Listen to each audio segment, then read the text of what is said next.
Before you ask, yes, I named this video after the Waffle House menu item. To those of you who don't live close enough to a Waffle House to experience that reference, I hope you get better soon.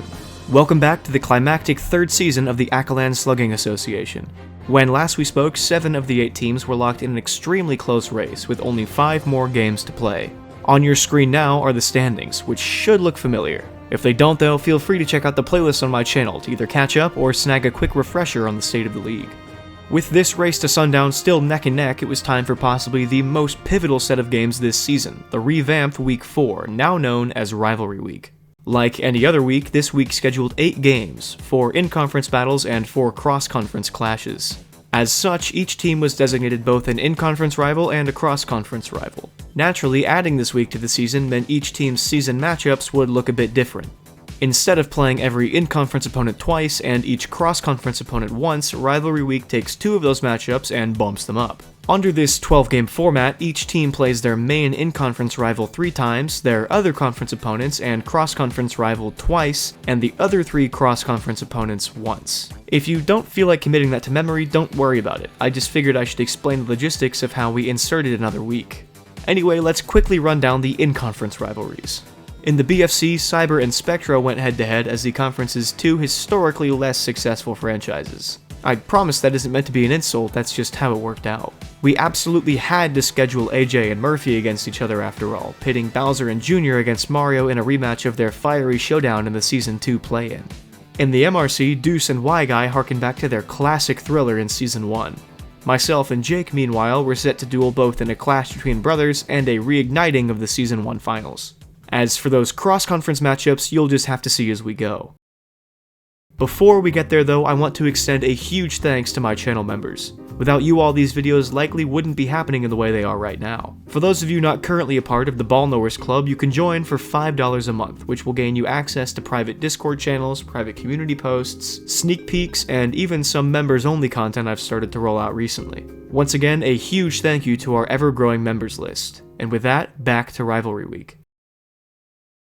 First up, Cyber and Jake, Kareem's 2 career teams and the only 2 franchises to ever be called the Eggs. Their rivalry was admittedly young, but still promising. Since the demise of the first Knights team, Jake has been the only team to be ranked below Cyber, having started both seasons 2 and 3 in 8th place. Both times, however, he managed to break away, first leaving the Eggs and now the Knights alone at the bottom of the league. Can Cyber drag him back down and pull himself up a bit in the process? I'll let you take a guess at which of these 2 teams was first to put a runner on base. And 2 runners. And 3. Does Wario? No, Wario definitely has the Grandy, right?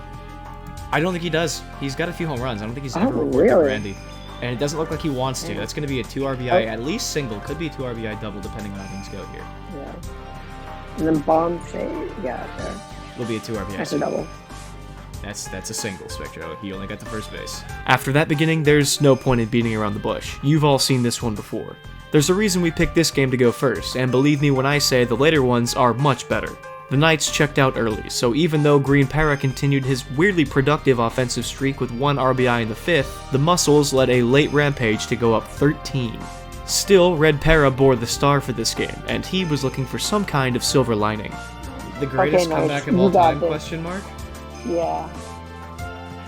He does have a star. No shot! It's gone!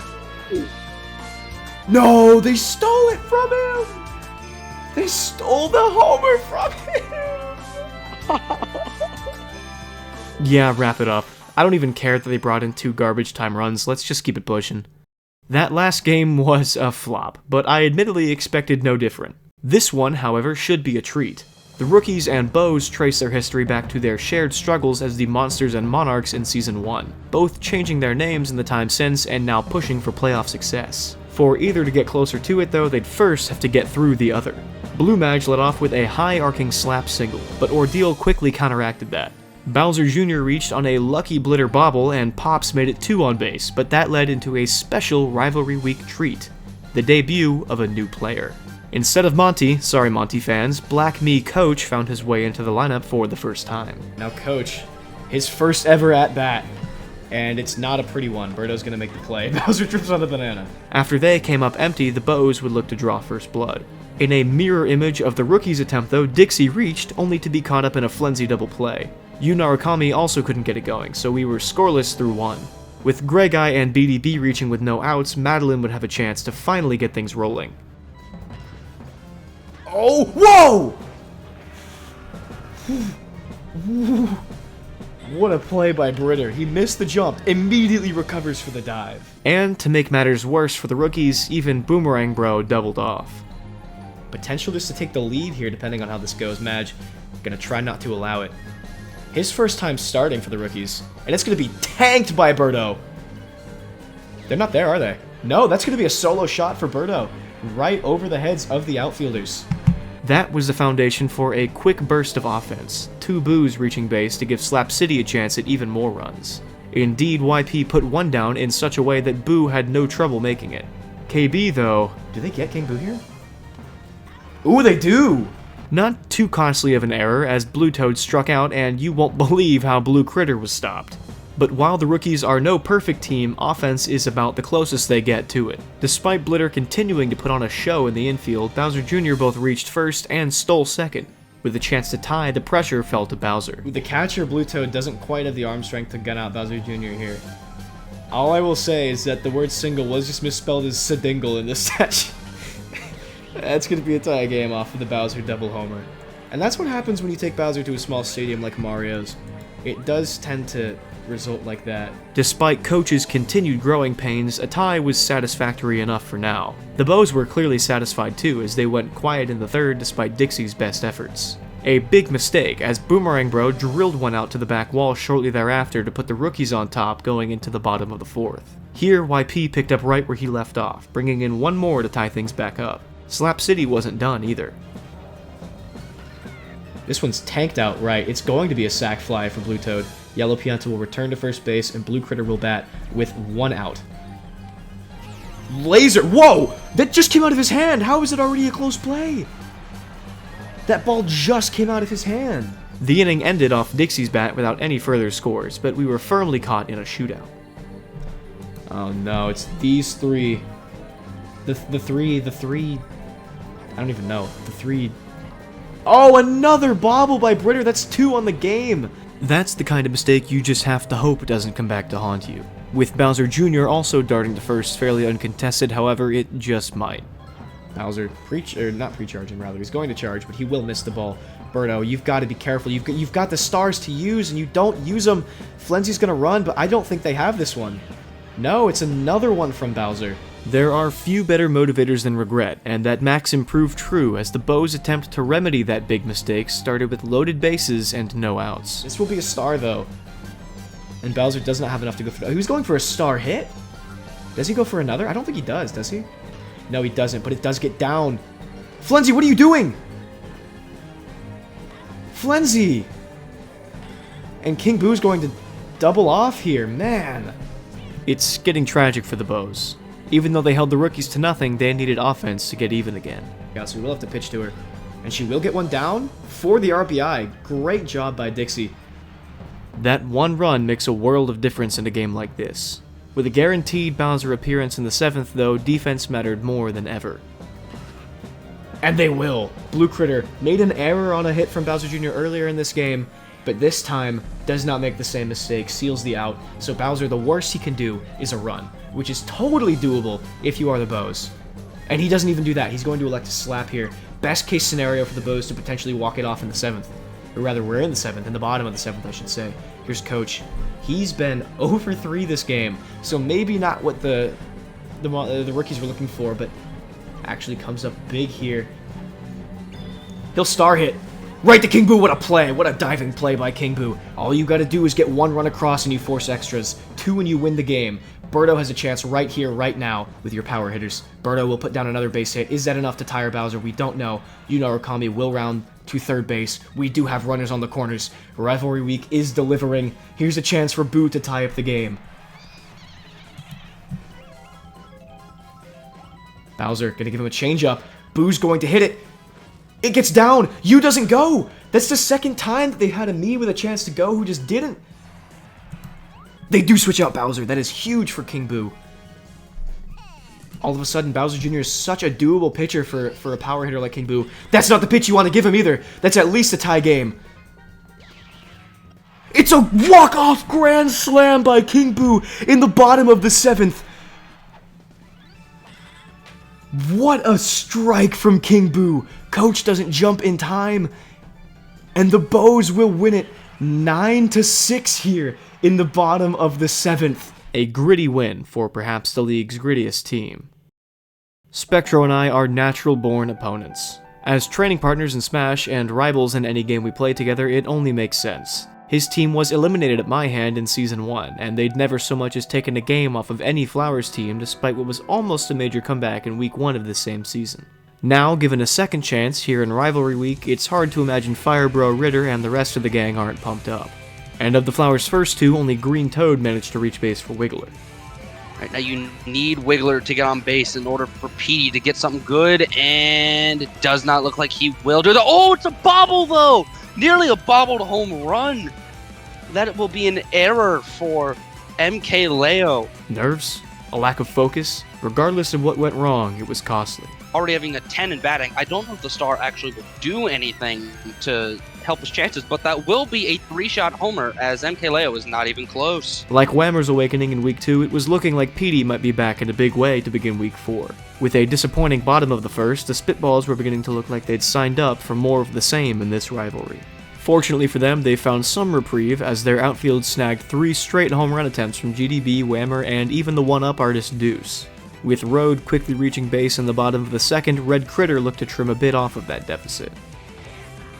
Let's see if he can live up to those standards, and with that shot right up the middle, it does, it will, it is just too high. With only one more to go for a tie, Firebro gave it his best effort. Firebro is looking to make that lead a lot less, but it will not happen as it will stay in the field. Coming up just short meant they'd have to go back on the defensive, though getting on the board still felt good. In the 3rd, however, it'd be less about closing the gap and more about making sure Petey didn't widen it again. Petey hopefully trying to get another home run, and that might be the worst Petey hit I've ever seen, but the item makes up for it. Hey, an RBI is an RBI. The Spitballs, happy to get out without giving up more than that, could finally focus on chipping away at the lead again.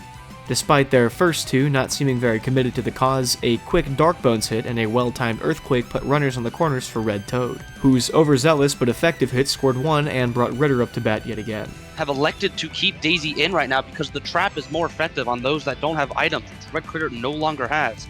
But it does not account for the star, although it will just go straight to Green Toad for the out. The Flowers wasted no time capitalizing, putting 2 on for Whammer. Okay, and Hammer Bro just gets a solid run as Red is not even close to getting that. The wave of momentum didn't break there either, continuing to build and build as we got all the way around to Green Toad for 1 more RBI. All without a single out, mind you. The perfect inning couldn't go on forever though, as Wiggler wanted a slice of the pie for himself. Instead, he popped one right to the outfield for one of the more impressive defensive plays I've seen. Perhaps feeling the whole thing was a bit anticlimactic with that last out, Petey made bad contact for a second one, and the inning fizzled out at a humble 4 runs.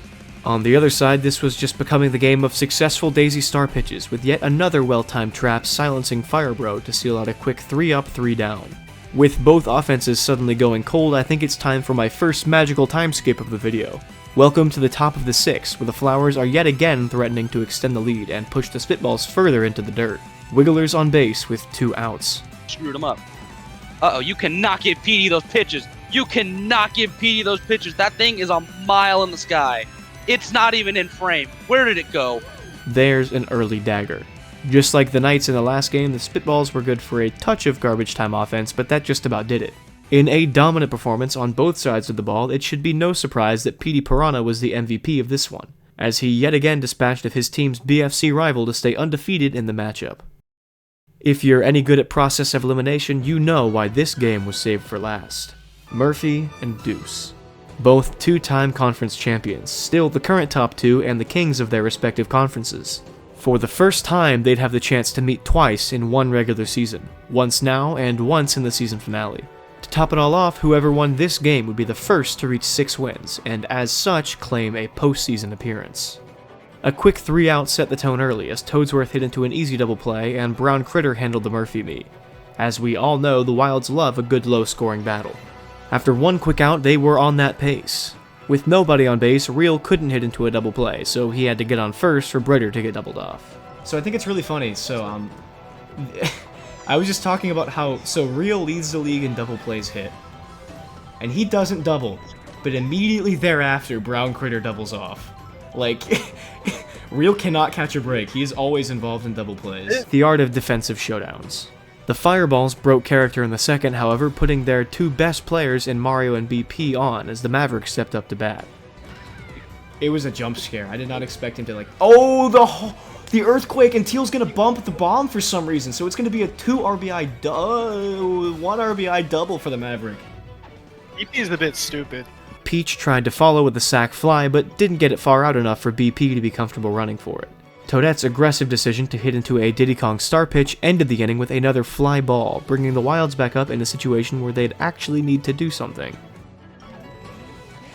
Oh, that's gone. That's a homer for TK. He's back to season 1. Toadette was putting on the Jets, though. Talk about playing to your opponent. I mean, seriously, the fact DK locked in for exactly one play before the team stopped trying on offense again is hilarious. It makes sense when you watch their defense, though. The top-ranked Fireballs just couldn't get anything going, only managing to put one of their first 3 on base in the third. I'll let live comms handle this part. Red Yoshi. He's very red, dude. Everything about this guy is red. What kind of government system do you think the Donkey Kong Nation uses? I'd assume an oligarchy. Or maybe like... So, like, the rich rule? Is it like a banana-tocracy? Yeah, a banana republic? I was thinking...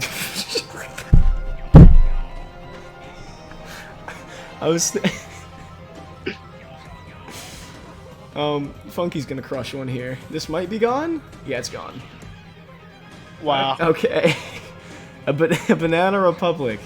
Only in the ASA. Much like before, the Wilds clocked out after they achieved their 1 run for the inning, though it took a tad longer this time. They finally broke the tradition in the bottom of the 4th, having held the Fireballs with relative ease once again.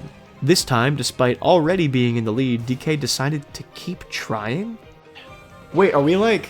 Oh wow, DK just went back-to-back on homers. Taking after his example, the entire team rallied to load the bases into a funky sac fly. At long last, the Wilds had opened the floodgates and decided to run up the score against their bitter rivals. An earthquake brought in 2 more, and even Real kept the inning alive. Alright, bases are loaded for Did you see Mario and Mr. Murphy just like convene there for a second? They had a quick meeting at home plate. Little council. Murphy's like, dude, this isn't working. Whatever you're doing, man, this isn't working. Big Fella and DK were good for 2 more in the 4th, and this one was getting out of hand. Against almost any other team, I'd say the Fireballs could still win this, but the Wilds' lockdown defense didn't allow any more runs. No, instead they decided to score more runs, with a 2-shot Britter bomb to freeze the final score at 10-1 Wilds. A dominant victory for a dominant franchise. We're now halfway through Rivalry Week, and it's been a crazy one. If you were paying attention to the subliminal pattern, you'll notice that out of those 4 cross-conference games, the MRC went completely undefeated. With that in mind, take a look at these standings. That's right, for the first time in ASA history, all of the top 4 teams in the league come from the same conference. Losing by 9 runs dropped the Fireballs all the way from 1st down to 5th, while the MRC's dominant 13-3 record over the BFC this season meant all 4 of its members could sustain positive records. As for the postseason chase, this was also a big update. The Wilds became the first and only team to clinch so far, but 4 more teams were on the prowl for that big 6th win. The bottom 3, meanwhile, were doing the ASA equivalent of playing a rising lava level in a platforming game. The Knights just barely clinging to their last hopes, while the Spitballs and Rookies desperately sought to escape danger. To see how this all pans out, let's hop into the in-conference segment of Rivalry Week. Being as I am an MRC supremacist, we'll save those games for last. Instead, we'll begin with the BFC rivalries, namely the Rookies and Fireballs. Fresh off of a frustrating loss, it's safe to say that Murphy's squad is in a tough spot. Win and you clinch a postseason spot with a fighting chance at a top 2 seed. Lose and the probability of settling for an unfavorable spot in the play-in becomes much more likely. Speaking of the Fireballs and the play-in, the Rookies were hoping to repeat their Season 2 upset here in Rivalry Week, and capping off a strong defensive showing by gunning RP out at second base was a good start in that direction. Unfortunately for the Rookies' offense, they didn't look much more threatening than the Fireballs just did. Junior reached base for Bowser, but a revenge snag by RP ended things. The second was a bit odd, with both teams setting up something big and failing to come through. First, it was Peach threatening a 3-run homer that Grey Guy and Coach arrived just in time to prevent. Then it was loaded bases for the Rookies ending in tragedy as Boomerang Bro shot a ground ball to BP for a double play. After a silent top of the third as well, this one was looking like a race to put anything on the scoreboard. Madge couldn't get things started for AJ's team, but Ordeal on base was enough reason for Bowser Jr. to use a star hit. His efforts led to runners on second and third with Bowser looming. Watch this. Bowser, up to bat. Hits the start pitch? He does. Green giant. What was the Maverick doing? He got his ankles broken by the ball. That's going to score 2 runs off the double from Bowser. Gray Guy, he is gray. And he's going to load the bases for BDB. Dangerous here. Peach is tired. BDB. Kyrie Irving hits it right into the gap. Oh, they don't even get the buddy throw. What happened? The Fireballs have definitely made crazier comebacks than this. Bases are loaded again, though, for Boomerang Bro. We'll see if he can avoid a double play this time. Almost surely he will. There's no way he doubles again. Oh, he's going to star. I guess it's going to bring in 2 RB. Wait, will it? Oh, it does. The Fireballs are not usually a team that'll lay down and die in this kind of situation, but things were beginning to get frustrating. That Rookie's run was just a bit too reminiscent of the Wild's run in the previous game, and the Fireballs, well, they just clocked out. Sure, they got their 1 in the top of the 5th, but that was more for decoration than any sign of a real comeback. They continued their skid with a 6-1 loss, the Rookies surging past when it mattered, just like they did in the Season 2 play-in. With all this drama and these crucial late-season matchups, I think it's important to remember to relax every once in a while. Luckily, this next rivalry will help us do just that.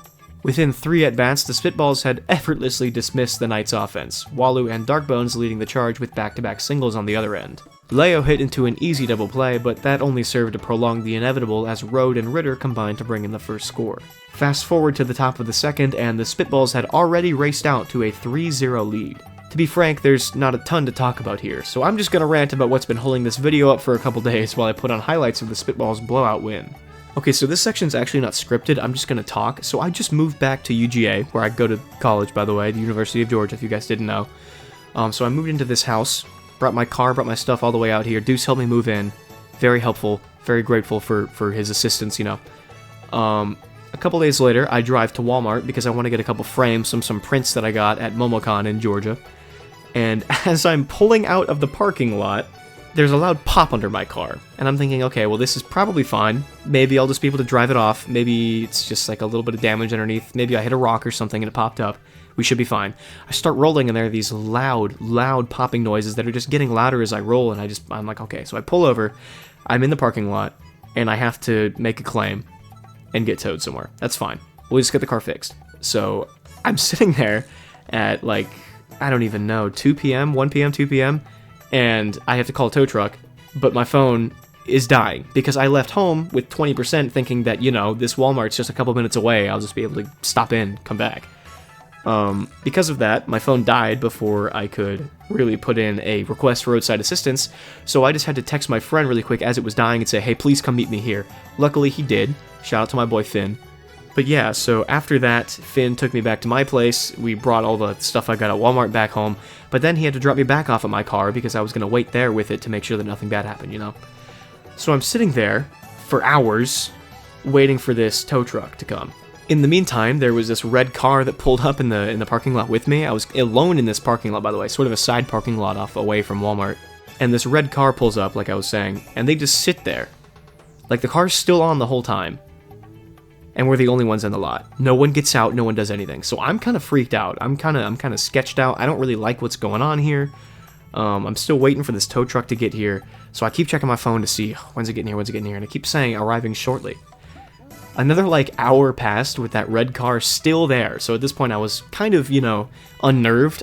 I couldn't really leave and like just expect the tow truck to get the car because I had to leave the key with it outside of the car if I did that, and they would see me leave the key, right? And I'm in Walmart, so I'm not just gonna leave my key there. Someone's gonna steal my car. So I have to stay there the whole time, and then it just starts storming. And a little bit after the storm, the good thing about the storm is that it scared that red car away. They left pretty quick. But with the storm, the tow truck finally arrived. At this point, it's like 8:30. He hops out. He's like, "Leave the key in the front seat. I'll grab it and I'll put your car on. Hop in my truck. I'll give you a ride." By the way, this tow truck guy was the best. He was the only good part of this. So, you know, I get a ride back home. I tip him in all of the change that I had in my wallet because I didn't have any cash on me. And the next morning, I wake up to a call from my mom saying, "Hey, we heard back from the repair shop, and the repairs are going to be over $10,000 for your car." So the transmission, the outside of the transmission box popped. So even though the inside was fine, they had to replace the whole thing, which sucked. So bada bing, bada boom. I've been super stressed recently trying to find a new car. I'm stuck at home right now. Yeah, it's just been crazy. I just moved in here too, so it's all just really crazy. Anyways, that's why this video's been held up for a couple days, so, you know, just... oh wait, right. The game's about over. And I think that just about does it. It shouldn't come as a surprise to anyone that the Knights have officially gone out sad, their elimination finally set in stone. Whether that big first win was on the horizon in the finale weeks no longer mattered, because both the Rookies and Spitballs winning meant the Knights were locked in as the worst team in the league. See you in Season 4, Knights fans. With that, let's head over to the MRC, where the implications were a lot heavier. With all 4 of these teams leading the race toward those coveted top 2 seeds, the winners here would be set up as the easy favorites going into the All-Star break. To start, we'll revisit a bit of brotherly animosity as the Flowers and Muscles got down to business. Things hardly got off to the start the Muscles were hoping for.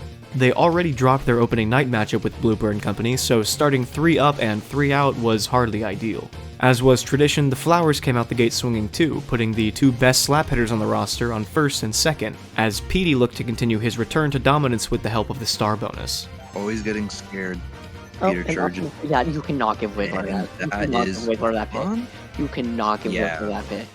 Yeah, That is gone. that is gone. Giving the Flowers a 3-run lead. Bloop and Deuce didn't have any magic left for the first, but things were looking good. Blooper stopped the first of the death lineup, finally giving up his first hit of the game as Critter dropped one in front of Deuce. No harm done though, so long as he could stop K-Rool. Yeah, but will he? He's gonna send it flying. Oh, Yeah, the it's train gone. also kind of ruins that. Yeah, no, just like how you cannot be giving Pete those kind of pitches, you cannot be giving Carol either. Still, the Flowers had an early lead to cling to. Whammer disappointed, but GDB, Link, and Daisy all came away successful to put the Flowers back in position. Yeah, he's gonna get a single. He Oh. activated Sleeper Agents at double play. A fantastic stop, made all the sweeter as K-Rool brought in his 3rd RBI of the game to tie things up headed into the mid-game. But also at the same time, Personally, I'm a big Flowers fan, and oh my goodness. Peter sends it. That both broke the tie and silenced the Muscles, bringing us to the bottom of the 4th. Oh no, I was not paying attention. Whammer up to bat. If Whammer's Whammer's sending telling me it. that they are not Yeah, catching out that's in over. time. Yeah, no.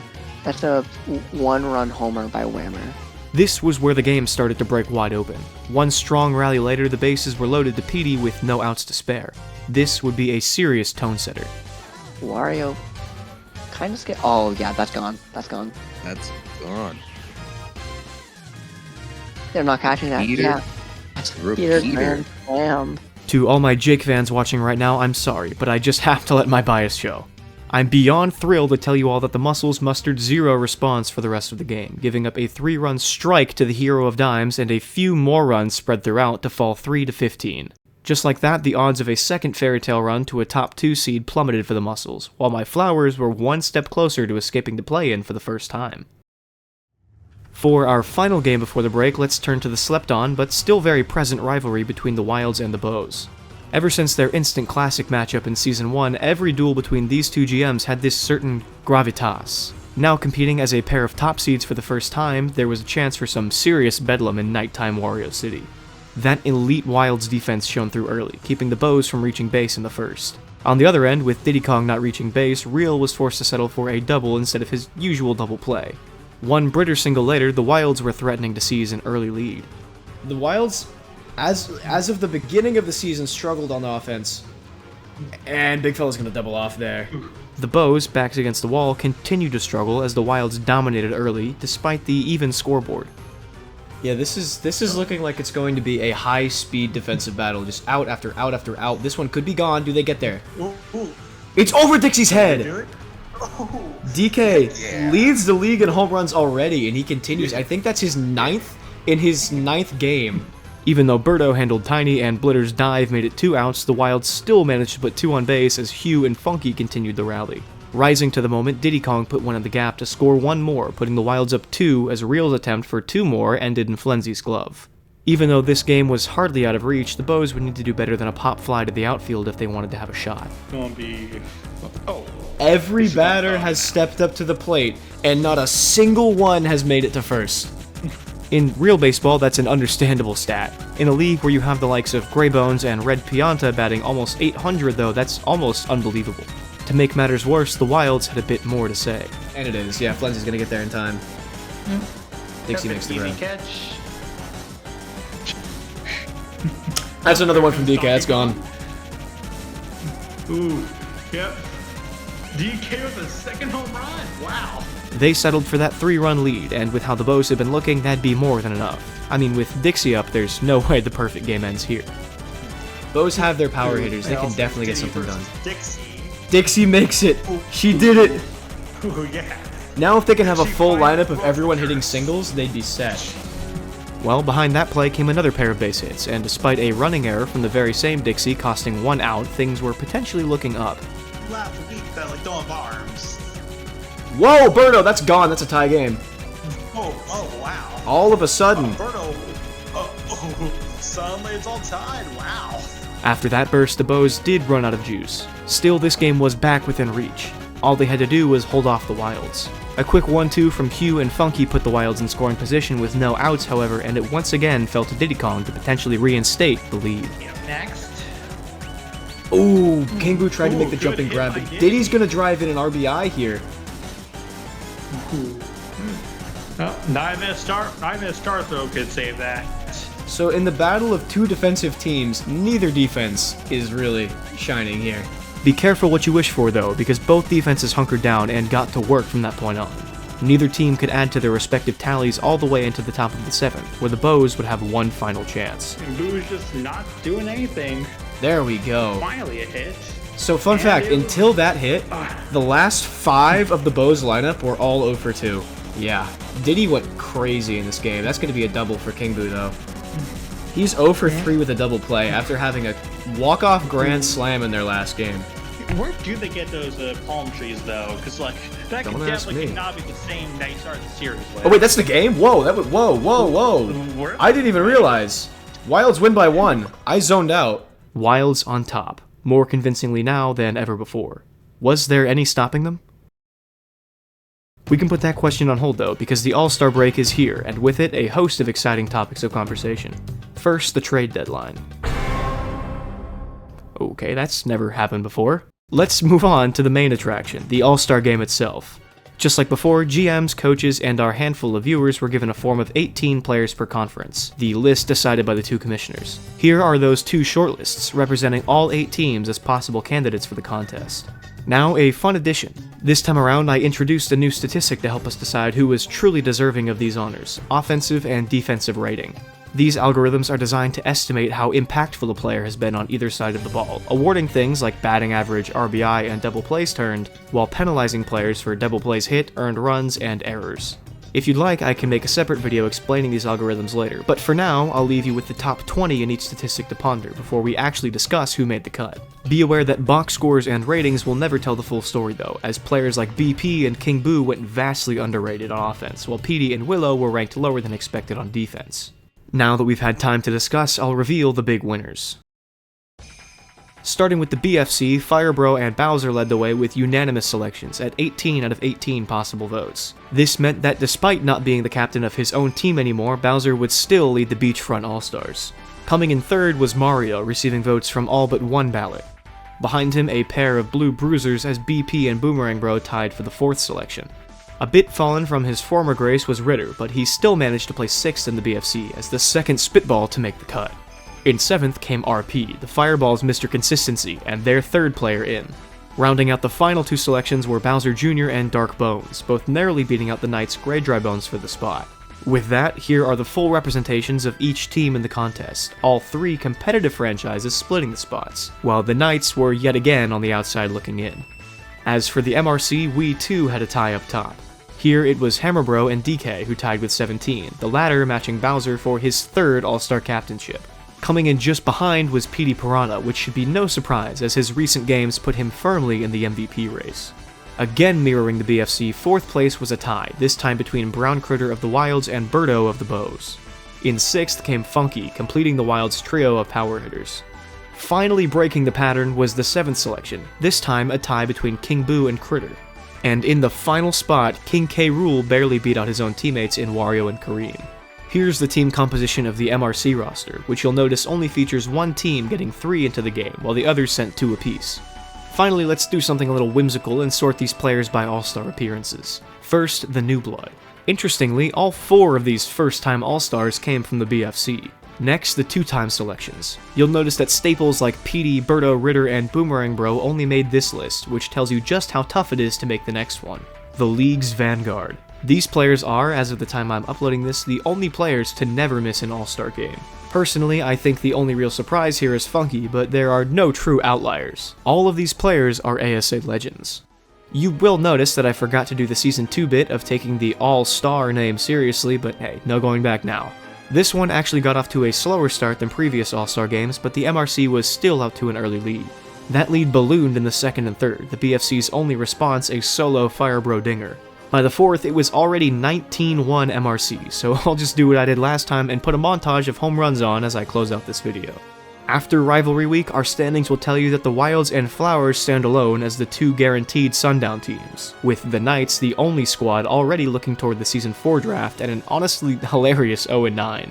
With that in mind, one of the Bows, Fireballs, Muscles, Spitballs, and Rookies will become the 2nd team eliminated at the end of Finale Week, and only time will tell which one it'll be.